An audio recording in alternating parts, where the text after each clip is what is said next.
Okay, then. So thank you very much for taking time to join today's webinar on the Q4 2024 Global Student Flows briefing. We will guide you through the latest insights on the international student recruitment and insights with our Bonar team. My name is Sara Verkinova, and I'm Head of International Education at Bonar, and I will be guiding you through the webinar today. However, before we dive in, I would like to also provide a brief introduction of Bonar for those who might not be familiar with our company. So giving you a little bit more information, we are in market and strategic advisory firm specializing in market research, advisory and recruitment solutions for governments, sector associations, educational institutions, and investors. And before we start, I have also a couple of housekeeping notes. There will be also an open Q&A session for our audience, and we will be monitoring the questions throughout the webinar. So please feel free to tap your questions there. We'll be really happy to answer these after the presentation.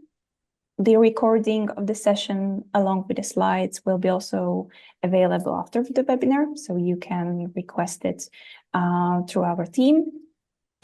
And so, as you might know, we at Bonar, we have been specializing in student mobility tracking since 2007. And for the past decades, we have been also working with destinations and stakeholders to produce better and more accurate analysis and support data interpretation, and also enabling informed and effective recruitment decisions for our clients. And over past 12 months, we see really like seismic shifts in the international student mobility that have been also driven us to develop more advanced benchmarking and data analysis tools within the team. And these tools integrate also the latest data with our in-depth understanding of local markets and the largest source markets globally. And therefore, I would like to now invite my colleague, Patrick Pavlacic, who is Bonar Chief Intelligence Officer, to give you an overview on the latest trends and implications for the sector and individual providers, and also discuss a little bit what is ahead of us in the coming quarters. So without further ado, Patrick, please take it away and giving you the floor. Thank you, Sarah, and thanks everyone for tuning in today. It gives me really great pleasure to be discussing the latest trend, but also something we've been developing at Bonar for the last 9 to 10 months. As you may know, we've been, I think, at the forefront of tracking student mobility, student demand, changes in preferences for quite some time now. And most of the time we'd be working with enrollment data.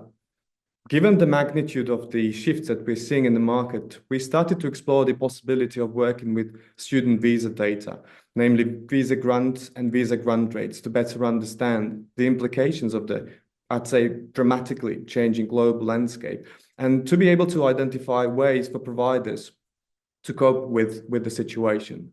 This is why we created these global student flows briefings, because internally we've been working with a lot of the data, advising clients, and that there came a point when we said probably it's best for us and for the sector to have access to this information. We truly believe that institutions and service providers, but also governments, should have easy access to transparent and reliable data. And within this concept, we're focused on exploring student visa data together with enrollment data to create a really powerful benchmark for stakeholders to be able to make not only strategic decisions, but also tactical decisions. As we have seen, those institutions who are agile in their international student marketing and recruitment typically fare better. We're also looking at the greatest possible granularity of information. That's why we work with governments and their agencies to get bespoke data sets that allow us to not only compare demand levels as aggregate, but also diving deep into sector-specific insights. And last but not least, it is that understanding of the recruitment potential across more than 200 source countries around the globe to be able to see where opportunities are coming up, but also where the recruitment outlook has worsened and where it probably doesn't make a lot of sense to continue investing resources.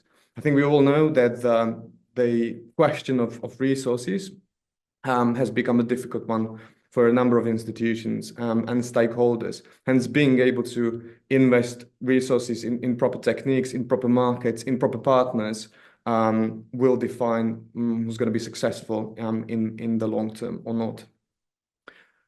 How we do this? We do this mostly as part of market benchmarks. So we've kind of developed tools that allow to explore source markets that offer growth, that offer potential for diversification, even at times like these, but also to be able to say on a quarterly basis, where are market conditions improving or where there are worsening, again, helping providers to identify the appropriate streams for recruitment.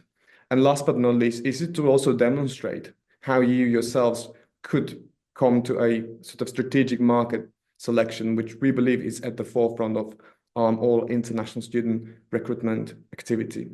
And this is also done in combination with our team's local presence, our field work, and practical experience with international student recruitment. Before we kick off the session, I'd just like to spend a few moments on the methodology, because this is very important. We reckon that a lot of you are already working with student visa data. What we try to do at Bonard is to make it as specific and as nuanced for international student recruitment as possible. So what you will see will be sort of a bird's eye view of the student grants for all study levels. So these will include higher education, English language programs, and secondary and primary school students. We're only looking at main applicants. So we clean data sets that we retrieve from governments, and we only factor in main applicants into our overviews. We also work with offshore applications, so we're not looking at onshore. These student profiles are vastly different, and they require a different approach. And again, this being an offshore recruitment tool, I think justifies that kind of an added layer. And then we also exclude extensions. So we're purely looking at new student applications and visa grants. As you can see, there's a couple of examples of the main sources that we work with, and we identify that this is, I think the industry is fortunate that we're seeing more and more information being available. At the same time, oftentimes it would be difficult to access, difficult to process, and difficult to put on a like-to-like basis. Hence, we've invested the time to be able to showcase demand levels for both destinations and source markets on a comparable sort of like-to-like level. Speaking of which, we will start with an overview of demand development for the 5 key destinations. So as part of this visa data benchmark, we're looking at Australia, Canada, New Zealand, the UK, and the US. Now, to the extent possible, you can see how that road to recovery was experienced by different destinations. You can see a relatively sharp intake or increase in Australia, and an even sharper one in Canada. That's what prompted the governments to intervene, to change their visa regulations, to also increase the student-related fees, etc. And then you also see the big dips in 2024 for both Australia and Canada. You can also see that New Zealand is a relatively small destination still and hasn't really sort of recovered to their pre-pandemic levels. And what we saw throughout 2024 was, I think, a modest recovery rather than a V-shaped recovery when looking at Australia or Canada. The UK also followed a rapid rebound as soon as Q4 2023, demand levels started to culminate, and we saw the number of new student visa being granted to international students decline. And on last but certainly not least, the situation in the US, where we sort of saw a gradual rebound, so a moderate one. Again, up until Q1 2024, where demand levels started to culminate. There are some particular reasons for it. The visa processing capacity, possibly the price point in the US. And that trend started to kind of manifest itself more clearly in Q3 2024, where we would anticipate that the US would be capitalizing on what's happening in Australia, Canada, partly in the UK, when it comes to master students, to a greater extent, but we don't necessarily see that happening. Again, for clarity, these figures relate to all study levels, and they exclude dependents as well as onshore applications. Now, when we take a closer look at what's happened since the beginning of the year, we saw that the trend, sort of the demand levels normalization in Australia, being the predominant market trend. Australia saw a dip of 28% between Q1 2024 and Q1 2023. Canada at that time was still not as affected by the announcement of the cap, but for the very first time, it saw a decline in study permit issuance. New Zealand, as I said, relatively modest recovery. Numbers were actually the same compared to Q1 2023. The UK, this is the direct impact of the visa policy change announcements in Q4 2023. Markets were really quick to react. And this is probably one of the key takeaways to share with you as well, that in this environment, it's students, but it's the entire supply chain, so parents, agents, any other stakeholders, B2B partner network, they react to changes real quick. And we can see it in the visa data. We're able to sort of monitor these trends almost in real time, and real time again equals that quarterly basis. But for some destinations, we do have monthly stats. So it's very interesting for me, being in the sector for 15 years, to note that these changes are now observable much quicker. And the US, relatively solid start to the year, 7% increase in F1 student visas. But as we will see in a moment, that trend started to change, and the ability to recruit more students started to vanish. Going into Q2 2024, probably the worst quarter for Australian providers, another 39% drop. I should also note that the majority of these declines were observed in the ELICOS sector, so English language training and vocational education and training. Higher education at that time started to be more stable, and that trend also translated into Q3 2024, where Australia saw a 19% drop, but higher education was, I think, 12% year on year down. When looking at Canada, the decreased possibility or ability of students to get these study permits in Canada translated into a far greater drop in student study permits. And again, that trend only deepened in Q3, where the market shrunk by 74% year on year.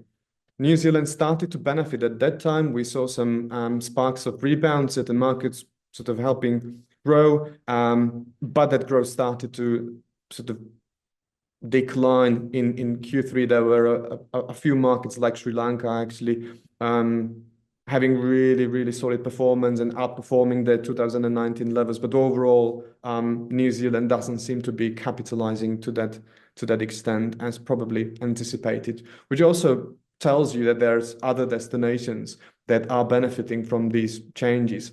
European destinations, Asian destinations, source markets becoming destinations in fact, and also transnational education, which is gaining foothold and momentum. And we see firsthand that this will have an effect on how students enter higher education. I think we'll see more mobility on the graduate level, possibly less so on undergrad. And this is also why we don't probably see some sort of steep increases in destinations like New Zealand or possibly the US.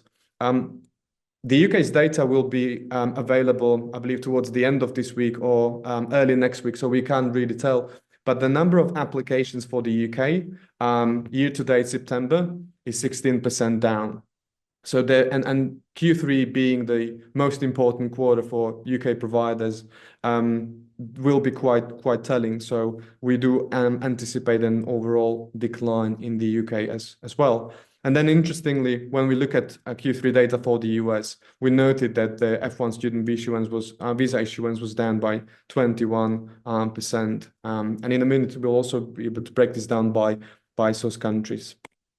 Before we do so, just a quick look at how the student visa grant rate evolves across destinations. Unfortunately, this data is not yet available for the US, but we're able to compare at least the 4 other destinations. And overall, you can see that the trend in Australia is that the student visa grant rate has been declining even before the notion of caps was announced. In Canada, relatively low compared to others, not a major change compared to the last seven quarters or so, but still relatively down. Again, this very much varies on a source market basis. Then we look at New Zealand and the UK, where the visa grant rate tends to be more stable. We didn't see sort of seismic shifts or major fluctuations, but again, there are some markets where that growth has been limited by a declining visa grant rate. And we'll have an example at the end of the session. When we look at what markets are driving growth, even in these circumstances where providers can look at, one of the most interesting takeaways for me is that this typically changes on a quarter-to-quarter basis. There's no one size fits all. We're obviously seeing markets growing in some destinations, possibly at the expense of others. But also the profile of markets is really changing quarterly. That tells you that there's certain profiles, certain nationalities being more prone to applying in different quarters. When we look at Australia, there's been a bit of a change. In the previous quarter, the growth was mainly driven by Japan and Germany, not necessarily higher education. When we look at Q3, we see a bit of a return of higher education students mostly from China. So I think that when we also look at the grant rate, it's still very, very high for China, followed by Sri Lanka and then Bangladesh. So South Asia, sort of the Indian subcontinent, still provides some good opportunity for Australian providers to recruit students from. Very interesting development in Canada. We saw Middle Eastern countries driving growth, albeit you can see that the number of student visas issued or study permits in case of Canada is very, very low. And still the majority of volume is provided by traditional markets. When we look at New Zealand, quite an interesting profile and very much of a similarity to Australia, where we saw Sri Lanka continuing its growth and China. These markets were also present in Q2 as leading markets. And then also an improved outlook for Nepal, where this is a case where students from Nepal not being able to access Australia and Canada are choosing New Zealand as their alternative destinations amongst others. And when we look at the US, we saw that China was replaced by Vietnam. Again, Q3 is the most important quarter for institutions in the US. So an important development. We also see Nepal and Pakistan being quite prominent in terms of again new student, the future student enrollment coming to the US. As you can see, no India, which is probably no surprise. India has been the most impacted market by the visa regulations and changes in the market. As Sarah mentioned, slides will be available. So I will just run through these profiles of all the destinations that we cover and try to cherry pick some of the key highlights for you. Just to describe the scheme, we're looking at top 10 markets by the number of visa grants in Q3 2024. You can also see the year-on-year change, as well as a 5-year trend, sort of a more longitudinal development for each of the markets. And then you also see the visa grant rate. And it's very important to be able to tie these two indicators together when you look at visa data. because what it does is obviously allows you to see where a declining number of visas is tied to a worsened situation when it comes to visa grant issuance.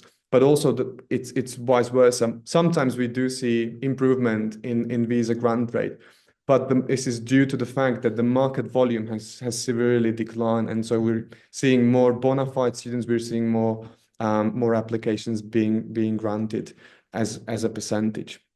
Now, when it comes to Australia, you can see that the market news is dominated by, I'd say, the return, or a relatively small but still a return of China, gradual improvements over the last quarters, and the visa grant rate is still very, very high. On the other hand, India, we saw the visa grant rate decline, and this is also one of the reasons why we saw the number of Indian students dropping in Australia. We also see Nepal establishing itself as the third biggest market. And what's interesting that for Australia now that the visa grant rate has improved, and it's 90%. That's certainly not something we saw in the past. And then Bangladesh and Sri Lanka driving market up or upwards. And you can see that, again, from the longitudinal data, there's been an improved prospect recruiting from Bangladesh, but that may also change. The other angle that we're using to inform the sector and clients and partners is to look at the fastest growing markets. It is quite difficult in this context to be looking at any significant increases in terms of absolute changes, but we also do look at year-on-year change, which allows us to identify emerging markets. And interestingly, for Australia, what we noted as the beginning of the year was the rise of United Arab Emirates as a source market. The student profile is that these students are also very much tied to the ELICOS sector, so English language training. But it's been one of those markets where, again, in this context, it offers a relatively nice combination of an actual student volume and the percentage growth. And we do believe that there is foundation to recruit more students from United Arab Emirates. You can also see that the rest of the markets like Taiwan, Indonesia, South Korea are relatively small. Nevertheless, it's quite important that they do keep the volumes stable, because these would be also those more sizable markets. This would be the kind of the mid-section of the source market structure. When we look at Canada, there's not much to highlight in terms of individual country performance. As it's been expected, all the major markets are down, quite significant declines. The most prominent one is India, where Q3 to Q3 2023 we saw a major drop of almost 90,000 study permits being issued, which I think ends that longitudinal trajectory that we saw for India. What will be interesting for Canadian providers will be to look at the mobility from Africa. We know that there's obviously growing demand from Africa, but the recent data also points to quite a difficulty to recruit. I think case in point would be Nigeria, where we saw there was the market with the third biggest drop quarter to quarter, and the visa grant rate is only 18%. So that means a lot of providers essentially stop recruiting from Nigeria and look for other opportunities. But we also know that the volume, the actual student demand is there, and Nigerian students, as other students from Africa, are looking for alternative destinations. This is the development that I mentioned previously, that we saw some improved outlook in the Middle East, and partly some Central Asian markets like Uzbekistan, where the absolute change might be relatively small, but percentage-wise, this is a continuation of a trend that we started to see earlier, and it possibly could be an interesting stream of new students for providers. The rest of the markets, very, very small or no growth at all. Looking at New Zealand, what we sort of saw is that similarly to Australia, China did really well in Q3, considering it was the second fastest growing market after Sri Lanka. If we look at India, we can see that demand levels are actually stronger. However, the visa grant rate is at 72%, and that could kind of prevented New Zealand providers recruiting more students from India. Nevertheless, this is still the case where the market is relatively stable. As you saw in previous slides, other destinations are falling for India at a very, very rapid pace. But it also doesn't mean that Indian students would be choosing, or it doesn't appears to be so that they would be choosing New Zealand as their alternative destination. Then we see Sri Lanka, as I mentioned, very high approval rate, and also the past 5-year development looks very promising for providers in New Zealand. The Philippines is another market really affected by the visa caps and changes in the visa policy, not necessarily capitalizing on those shifts in New Zealand either. I think this would also be connected to the student profile of Filipino students. But what's also interesting is Nepal, again, being the third fastest growing market for New Zealand at 51% visa approval rate. So again, the potential, the actual pool of students opting for New Zealand is even larger. Possibly just to add to Nepal being one of the fastest growing markets percentage-wise, Bangladesh also appears on the list. So as you can see, there's already some overlaps between destinations, and also Myanmar. Again, in absolute numbers, it is a relatively small growth, but percentage-wise, and again looking at that continuity of numbers or growth in numbers, it poses an interesting recruitment opportunity for providers. When we look at the US, I think the key takeaway is the big drop in both students from China and India. This tells us, or it paints the picture that the fall 2024 is probably not going to be as rosy as the previous academic year. And I'm sure that you also the latest Open Doors data, which pointed to the all-time record high number of international students in the US. Given this information, I think demand levels are normalizing for the US, although Q4 is probably more important in the US than in other destinations. So there's still a bit of an understanding that this might change to an extent once Q4 data is out.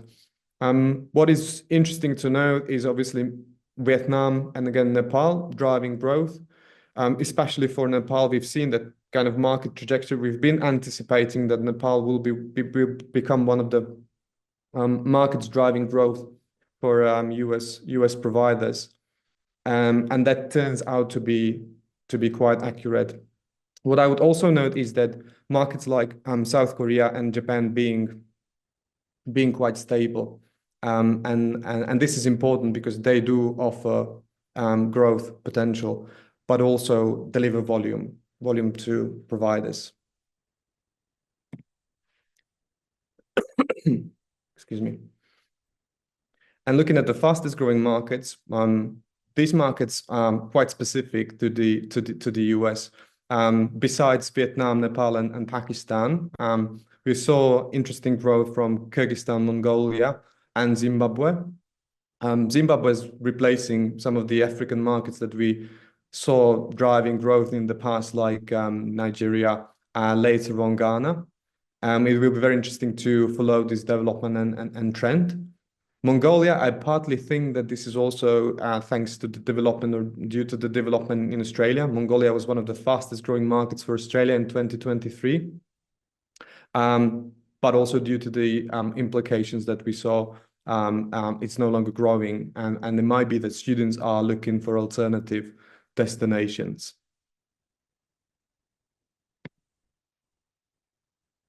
And while the UK's data for Q3 2024 is not out, allow us just to very briefly run through the top markets that fuel growth for the UK in the last quarter. There was notably Pakistan, the US, and Nepal. We saw demand levels from China cooling down a little bit, but also for India, the drop was more pronounced. And last but not least, in terms of fastest growing markets for the UK, we saw Nepal continue to rise as a market. Also quite interesting in terms of year-on-year change, looking at the volume. Some of the markets in Africa, led by Kenya, driving that kind of growth. But still Q3, which is the most important quarter, will be quite telling in terms of how this landscape, the recruitment landscape, has evolved for UK providers. And to wrap up the briefing, we'll also discuss some of the market highlights. As part of our ongoing analysis, we're looking at a source country index which looks at all the markets. These are the 200 plus countries that we track. We've chosen or sort of cherry-picked markets which would be most important for this session. But again, we're able to benchmark on almost all countries in the world. What you can see is that the recruitment landscape is evolving in a way that there's no clear pattern in terms of there would be a country that be developed driving growth for all destinations. Rather than that, we see one destinations benefiting at the expense of another. The picture is vastly different for Canada, where the declines continue. These declines are probably even more, I'd say that they're bigger than what was anticipated originally, where sort of caps were announced. And this also tells you how important it is to manage their communication or that narrative. And what we're noting in our conversations with local stakeholders is that they perceived Canada now as an international student destination that is not so friendly, and as a result, they're diverging from Canada all the sort of the majority of the student pipelines. And it also tells you that the rebound might be a little bit more difficult than, for instance, compared to COVID. Certain interesting overlaps. What I mentioned before, Bangladesh, driving growth for Australia, still relatively big numbers given the context, but also New Zealand. It's also quite an interesting market for the US, so definitely something I'd be keeping on the radar. And then Sri Lanka, which continues to grow again for Australia and New Zealand, but not necessarily for other destinations. And I was also mentioned, countries like Japan and Brazil. These are also sizable markets, especially for both language providers and increasingly higher education. However, demand levels are rather stable or cooling down, such is the case for Brazilian students in Canada. So very important to look at your destination, but also I think in the context of others, whether the US is growing and some others are not, or not to be analyzing these trends in an isolated view, but rather than that in a more comprehensive or holistic approach. We do have a few case studies from sort of countries where we're looking at some interesting trends. Obviously, with China, which is the biggest market, or used to be until India overtook it last year, is that demand levels started to culminate. We see the big impact of the policy change in Canada, not necessarily in Australia. We'll see how Q4 evolves, but China might be one of the markets where actually 2024 will outperform 2023. I think it'll be quite an interesting scenario, not applicable to the vast majority of markets. We also see New Zealand being on par in terms of where it was in the last year.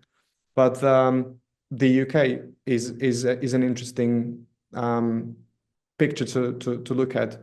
And Q3 will be quite telling whether the small decline that we saw in Q2 is that Chinese students sort of applied in a later stage of the cycle, or whether we see that trend continuing throughout Q3 2024, which I think is the more likely scenario.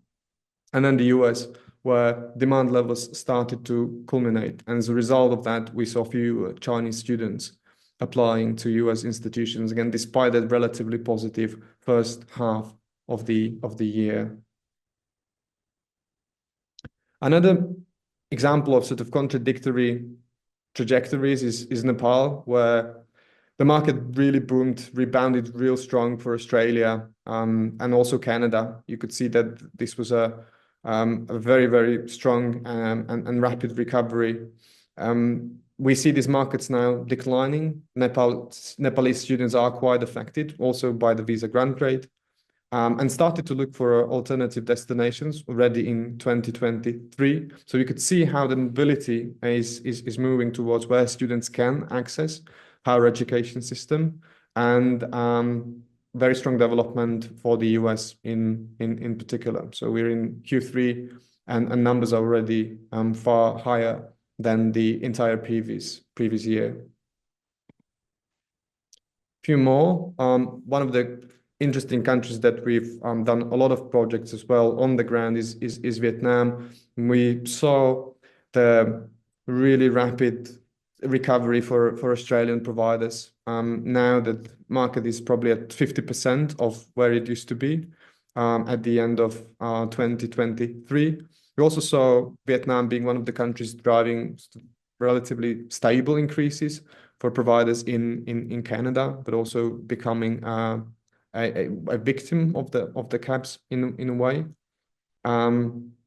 pointing to the US, which is reestablished itself as the largest, most popular destination for Vietnamese students. And again, it's another example where Q3 2024 data points to a much stronger year than the entire previous year for US providers.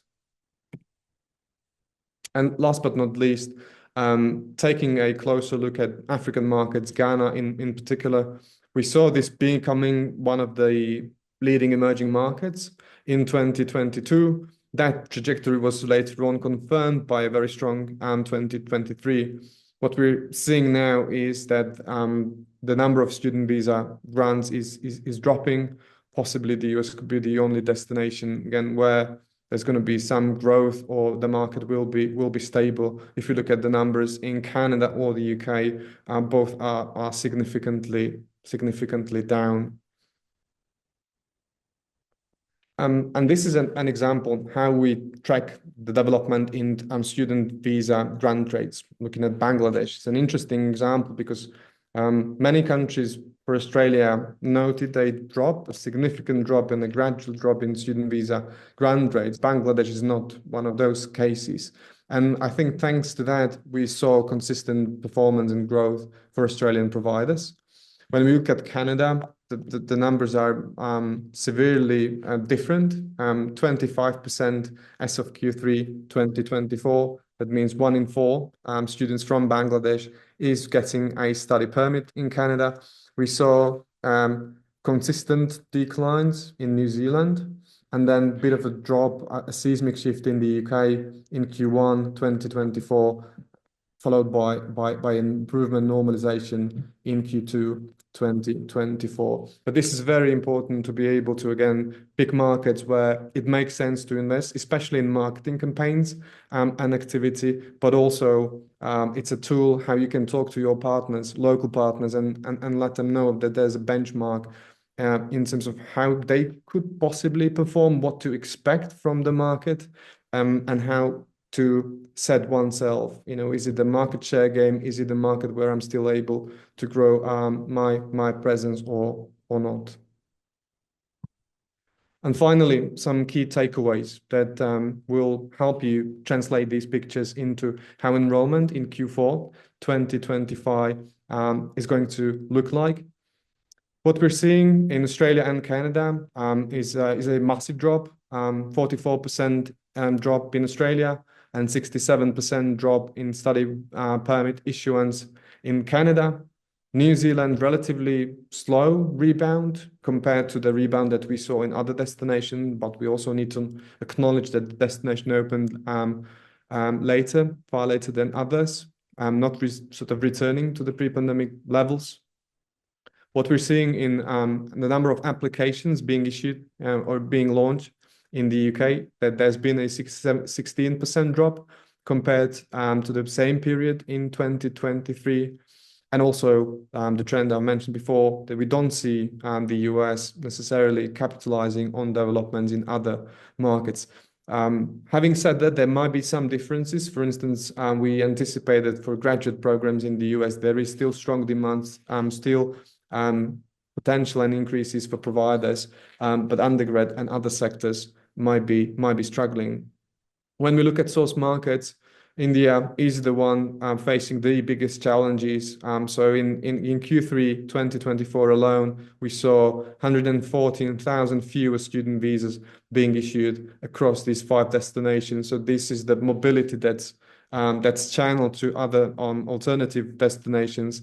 And then also one of the shifts that we saw, Vietnamese and Nepali students turning away from Australia and Canada and choosing the US as their preferred option.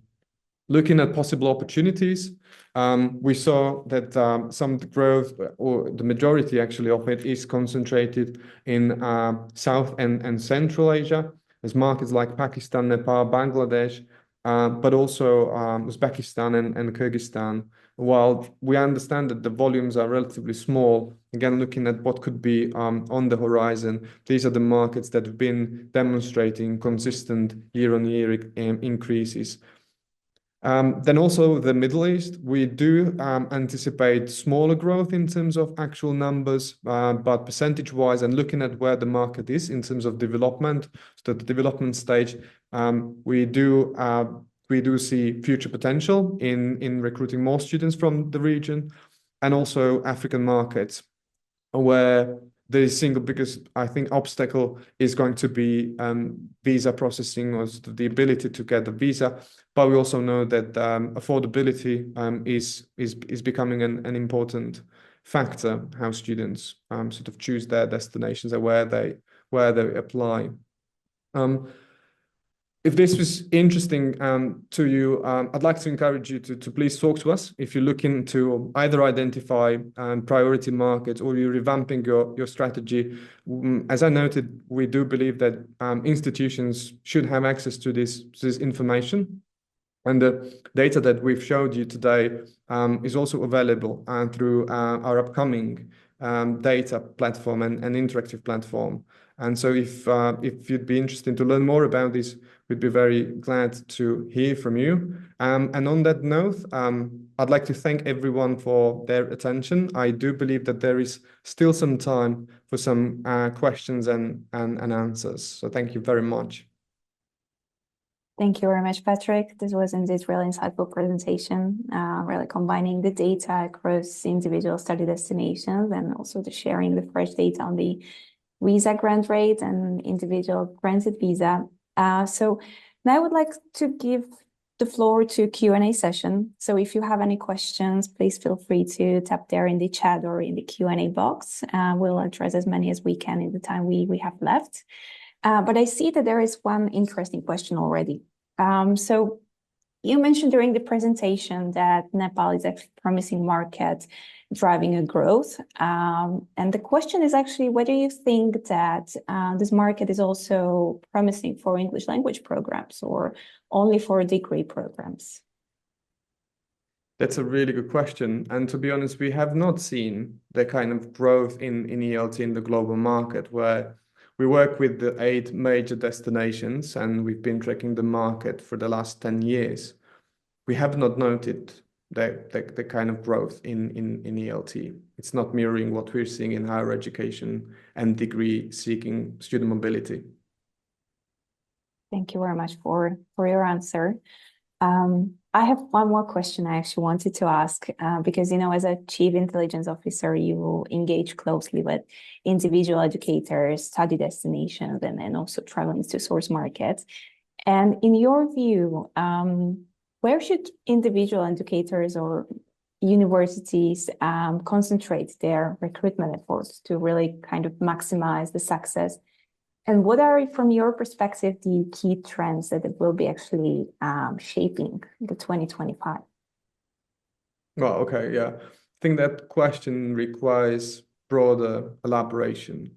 First, I think we need to recognize that the changes that we're seeing are no cyclical changes. These are rather structural changes, and that demand levels and what we were sort of used to in the past is probably not going to be applicable to the Big Four or some of the English-speaking destinations. And what I mean by that is that the number of markets driving growth, the actual year-on-year increases will not be what we saw like 5 years pre-COVID. I think that structure of source markets to these 5 destinations is going to change quite dramatically. We'll see more students from the Indian subcontinent. I think we'll see more students from Africa. Looking at the demand supply gap, the gross enrollment ratio, this would be some of the indicators I'd be looking at to identify markets for strategic recruitment. I think we will need to acknowledge the fact that we need to reduce our dependency on China and India, who represent the vast majority of students. And I think that the gross enrollment ratio, combination of enrollment data and some economic data, is the key to identify sort of your core markets and then start being focused on those markets. I'd be looking at the combination of markets that deliver some volume, but also have shown consistently year on year or quarter to quarter increases. I do believe that demand in Asia will continue to grow.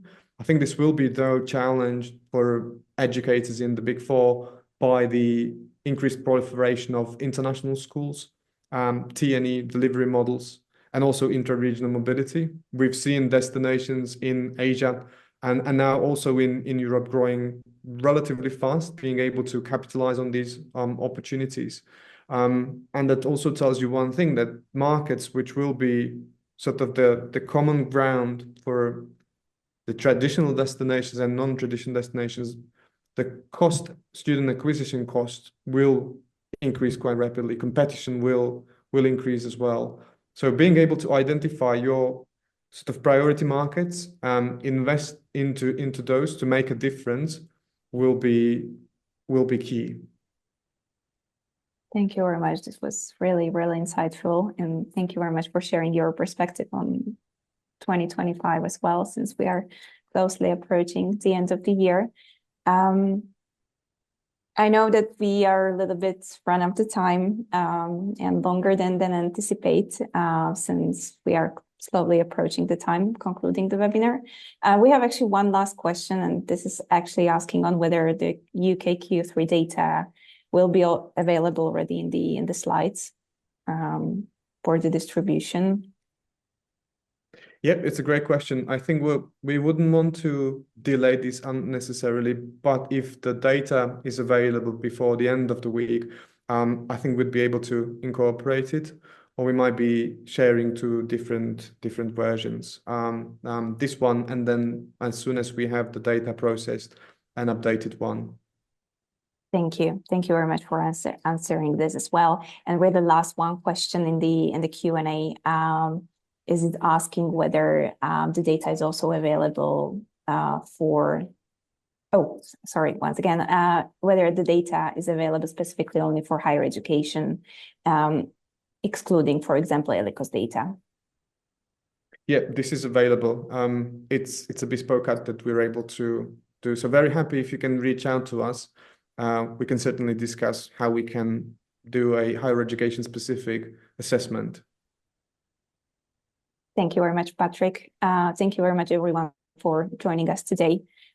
We hope that this information helps to equip you with the better tools for recruitment, your planning, and helps pretty much strengthen your engagement within this really dynamic industry at the moment.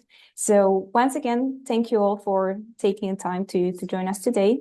We really greatly appreciate your participation and look forward to continuing the conversation and seeing you on our upcoming webinars. For further information, data, and ongoing insights, please feel free to reach out to us at education@bonard.com. Follow our LinkedIn page at Bonard Education, or visit our website, bonardeducation.com, where we actually regularly share the latest industry updates and our ongoing work. So thank you very much once again for joining. Thank you very much, Patrick, for your presentation, and I wish you a lovely rest of your day. Thank you.